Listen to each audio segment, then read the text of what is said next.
And that's what I keep saying, that any politician who is not willing to go the way of Governor Fubara, to stand up to resist criminality, illegality, to stand up to say, if I perish, I perish, but I will do the right thing. I will stand for democracy, stand for rule of law, stand for my people because they voted for me. Any politician who is not ready for that resistance and protest should step aside. What Governor Fubara is doing is absolutely correct. He's resisting intimidation, manipulation. He's resisting people who want to take over River State and the local government in a manner that the Constitution has not decreed. Why is Kenneth Okonkwo placing so much burden on a victim? In all he said, he never dedicated like 2 sentences to condemn the people who stole his mandate. What he is asking from Peter Obi is like asking someone whose vehicle was stolen. The people who carjacked him were armed, he wasn't armed, and he's asking the person why he didn't fight back. It doesn't make any sense. Is he going to fight armed people?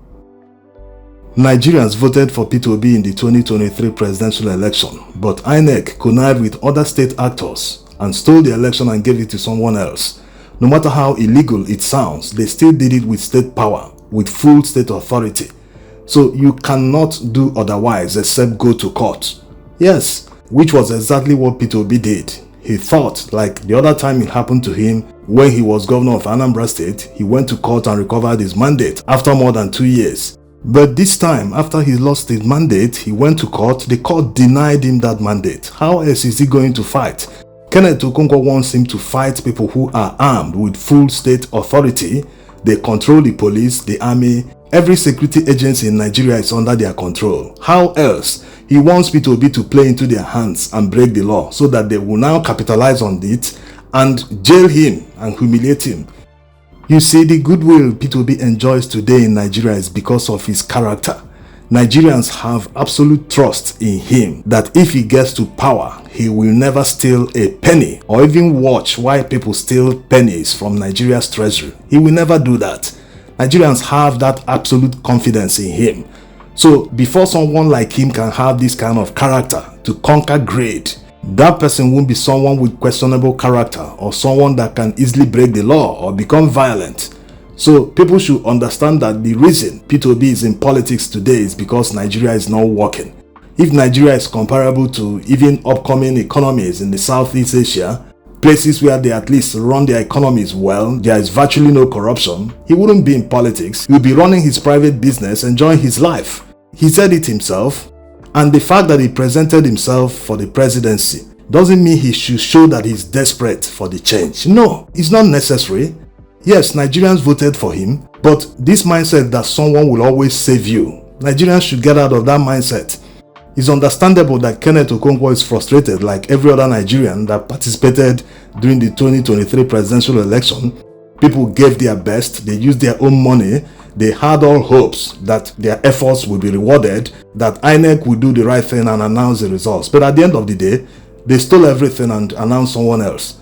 There's nothing you can do except you want to start an armed insurrection.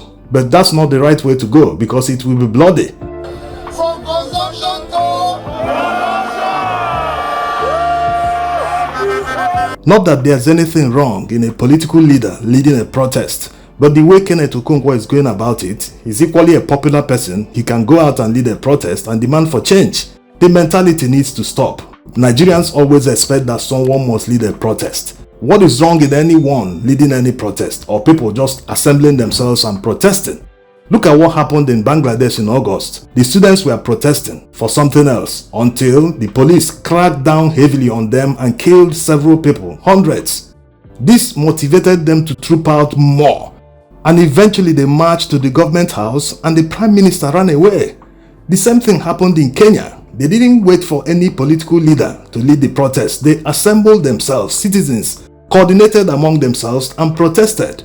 At the end of the day, the government yielded to some of the demands. Some were not met, but at least they are better off than waiting for one leader to come and save them. So the fact that you voted for someone doesn't mean you have to place the burden of upholding the results and the mandate on the person you voted for. No, it's not his job.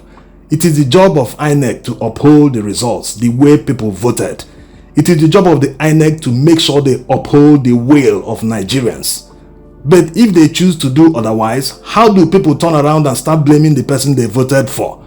It's not his job to uphold the results. He already did his job. He marketed himself, he campaigned and convinced people to vote for him. People were convinced, they voted for him. Under normal circumstances, INEC has no choice than to uphold the will of the people. They ended up doing otherwise, and people have the audacity to blame the person his mandate was robbed. This doesn't make sense. Nigerians are fighting a corrupt cabal in government, but they seem to love people who break the law. You can't have it both ways. And Kenneth Okonkwo comparing Fubara to Peter Obi is laughable because Fubara just conducted a local government election. He didn't face the likes of Tinubu, Atiku in a presidential election. Besides, he has immunity. The government can't do anything to him right now. He's covered by the constitution. The only thing they can do to him is maybe instigate serious violence in Rivers State to the extent that law and order will break down so that they will be forced to declare a state of emergency, which of course will mean that they will appoint an administrator in Rivers State and the elected governor must step aside. They can prolong this every 6 months till his tenure ends. That's the only thing they can do to him. But that will be difficult because there will be serious division in the National Assembly. On the other hand, Peter Obi doesn't exercise any state authority or immunity. He's like every other Nigerian who is not holding a political office. Even when he was governor, he faced worse opponents, criminals who hijacked the state. These guys kidnapped a serving governor, that's Chris Ngige. In everything that Wike has done to Fubara in Rivers State, he hasn't kidnapped him yet. These guys in Anambra at the time kidnapped Chris Ngige with the help of the police. So you can understand what Peter Obi did. He fought all of them hands down and they had to run away from Anambra to Abuja and elsewhere. That was why he was impeached. He ran to court and got back his mandate. Today, Anambra people are enjoying the dividends. There's no more Godfather in Anambra State. Like already said, while it is understandable the angle and frustration from where Kenneth Okonkwo is coming from, but it seems he's focusing too much on Peter Obi.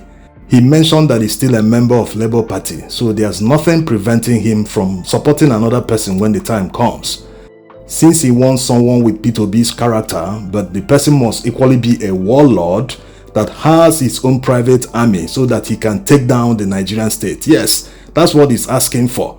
Despite the fact that people got to power through illegal means, they still have the state power today. They still control all the state apparatus, so they can come down hard and fight you.